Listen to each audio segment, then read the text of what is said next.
Life as We Know It with Tom Walton. The three most dreaded words that confront a parent, other than, "Mommy, I'm sick," are these: some assembly required. We've all been there, usually on Christmas Eve or just ahead of a birthday, but eventually the frustrating chore of putting something together falls away as we age. Our children become the assemblers for their children, and we move on to more leisurely pursuits, like falling asleep during Jeopardy. Or so I thought. Recently we purchased a pair of bar stools for the dining counter in the kitchen. The two old stools they replaced had needed a one-way ride to the landfill for some time now, so new ones made sense. But they came in two flat boxes, and you know what that means.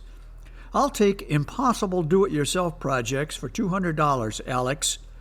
I pulled out all the parts and spread them in a semicircle. The instructions informed me that the only tools I would need were pliers, a Phillips screwdriver, and a rubber mallet. I recognized legs A and B right away. So far, so good. Then it got a little technical. Did you know that in the world of hardware there's something called a self-tapping screw?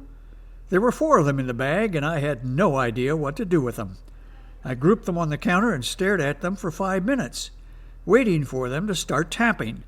Nothing happened. "Suri, what's a self-tapping screw?" I asked. "A self-tapping screw," she said, "is a screw that cuts its own thread as it goes." Who knew? Not me, that's for sure.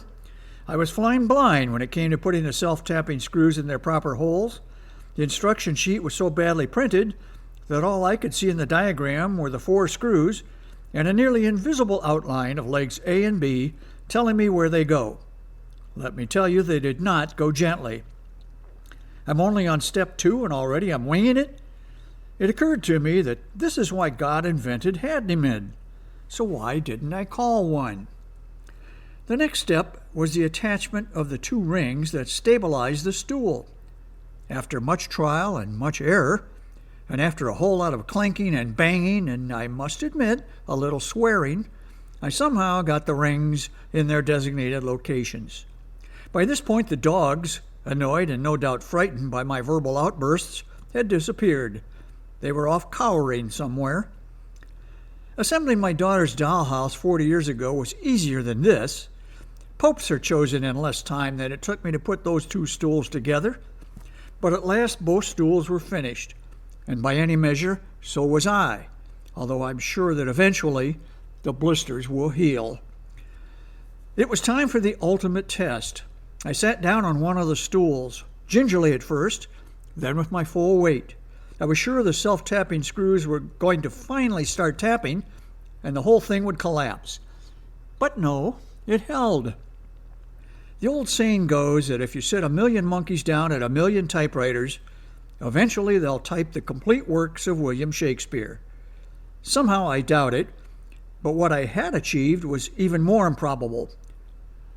Let's stick with Shakespeare and call it The Taming of the Screw. Life as We Know It is written and hosted by Tom Walton and is a production of WGTE Public Media.